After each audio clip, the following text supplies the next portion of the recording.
Objectif performance absolue pour Shellshare à l'affiche aujourd'hui, donc cette société de gestion filiale d'Arkea. Notre invité aujourd'hui, son directeur commercial, Fabrice Néroumonde. Fabrice, bonjour. Bonjour Jean-François. Alors, je disais, société de gestion avec une grande histoire d'auto. On sait tous que Sébastien Barbe, qui fut pendant 11 ans le directeur général, était à l'origine un gérant auto. Il a été récemment remplacé par Adi Lamort. Je voudrais qu'on dise deux mots. Aujourd'hui, les expertises de Shellshare Prince, c'est quoi et pourquoi on vient vous chercher? Alors pourquoi on vient chercher? C'est la pérennité des performances, pérennité des hommes. Vous citiez Adi Lamort, il est depuis 10 ans dans la société. Sébastien Barbe est resté 10 ans. Hubert Lemoine est toujours directeur de la gestion. Frédéric Salomon, fondateur de Shellshare, gère toujours le fonds à yield depuis 25 ans. Donc voilà, je dirais c'est la pérennité. Alors quelles sont les expertises aujourd'hui? Les expertises, c'est l'expertise de rendement absolu dont on va parler, expertise de crédit à yield, crédit court terme, expertise de gestion convertible. Ensuite, on est présent depuis 2014 déjà sur le non-coté avec la dette privée corporate senior sur lequel on a connu un grand succès et de très beaux clients institutionnels nous ont fait confiance. Et puis cette année, on a lancé la dette infrastructure. Alors, juste quelques chiffres de tendance en termes de business. L'année 2021 s'est passée comment?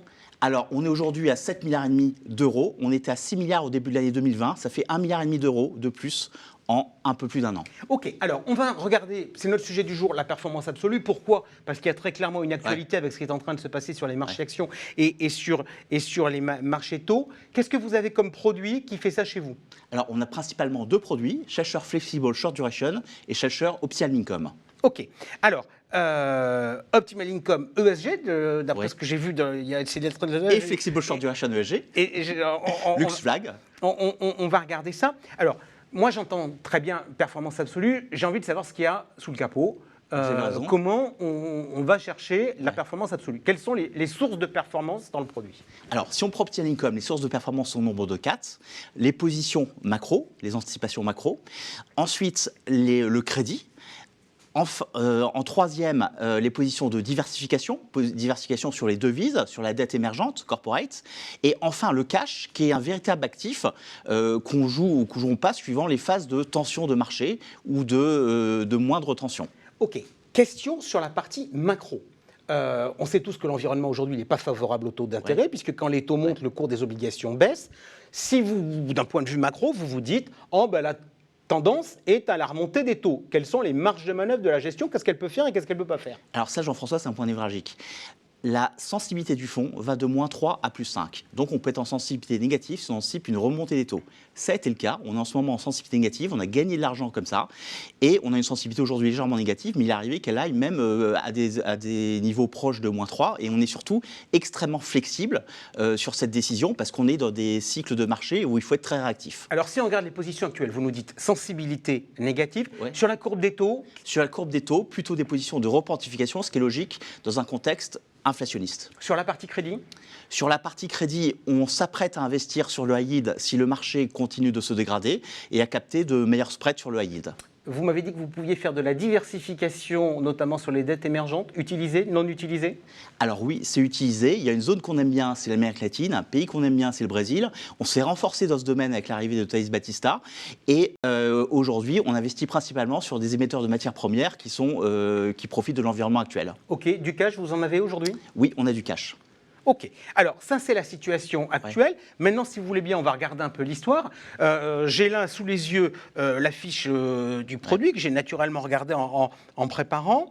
Je vois que pour la part retail sur Shellshare Optimal Income ESG, l'objectif de performance c'est ESTER, c'est-à-dire le monétaire, plus 2,5 points.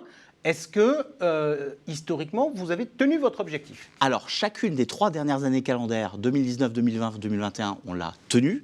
Dans la durée depuis la création du fonds, depuis 2011, on l'a tenu.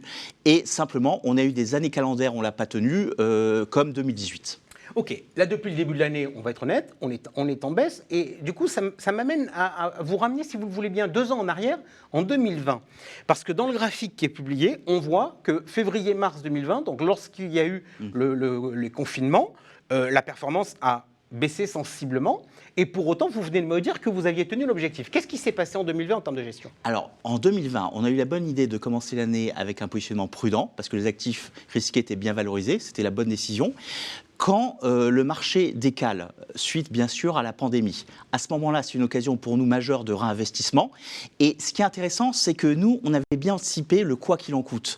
On avait anticipé cette idée d'injection de liquidité dans l'économie, ce qui fait qu'on avait l'état d'esprit prêt pour investir, on l'a fait dès le 15 mars et surtout on a gardé nos positions en actifs risqués bien au-delà de l'été, ce qui était la bonne décision parce qu'il y avait un changement de paradigme et ce changement de paradigme, on l'avait d'un point de vue macro vraiment bien intuité avec beaucoup de travail en amont fait par Sébastien Barbe, Hubert Lemoine et avec nos conseillers. Ok, vous m'avez dit qu'il y avait 2 produits, Shell Share Optimal Income ESG et Short Duration ESG.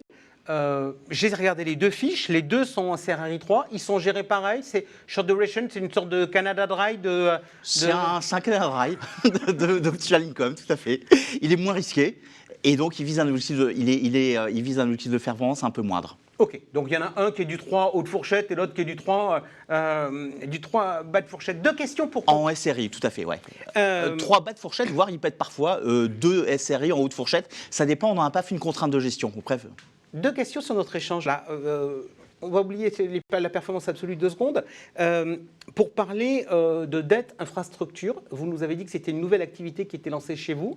Il y a des produits qui sont accessibles à des clientèles retail? Alors, le premier produit est un produit plutôt pour des clients institutionnels. C'est un produit core pour une clientèle de fonds propres, institutionnels, caisses de retraite, assureurs. Le second produit de dette junior, qui est plus ambitieux en termes de performance, c'est un produit article 9, Impact. Et celui-là, on vise effectivement une clientèle high net worth pour peu qu'elle accepte les conditions de liquidité un peu spécifiques de ce type de produit. Ok, dernière petite question, parce que dans notre échange, il y a quand même un truc qui me turlupine. J'ai insisté tout à l'heure sur les lettres ESG, puisque vous faites de l'ESG. Puis là, tout à l'heure, vous m'avez dit, quand on va faire de la diversification sur les pays émergents, on va au Brésil acheter des matières premières. Ça m'amène à vous poser une question toute bête, c'est quoi votre vision de l'ESG? Alors, vous l'avez dit tout à l'heure, Jean-François, à l'origine, on a un gérant de crédit. Qu'est-ce qu'on fait en crédit? On capte la dynamique positive d'un émetteur, ce qui veut dire qu'on achète parfois des émetteurs bien notés, mais on achète aussi des émetteurs moins bien notés, dont on anticipe la remontée du rating. Et Shell Share fait ça depuis sa création en 2001 et le fait très bien. Eh bien, en extra-financier, c'est la même logique. On peut acheter des émetteurs très bien notés extra-financièrement. On peut acheter aussi des émetteurs moins bien notés, dont on anticipe que extra-financièrement, ils vont s'améliorer d'un point de vue E, S et G. Et comme ça, on fait quelque chose de bien d'un point de vue extra-financier et on fait gagner l'argent à nos clients. Donc on se dit qu'en valeur, la réduction du spread extra-financier est une occasion de gagner de la valeur aussi. Oui, c'est comme ça que Adi Almor, notre DG, voit les choses. Merci beaucoup Fabrice Néromande. Tout de suite,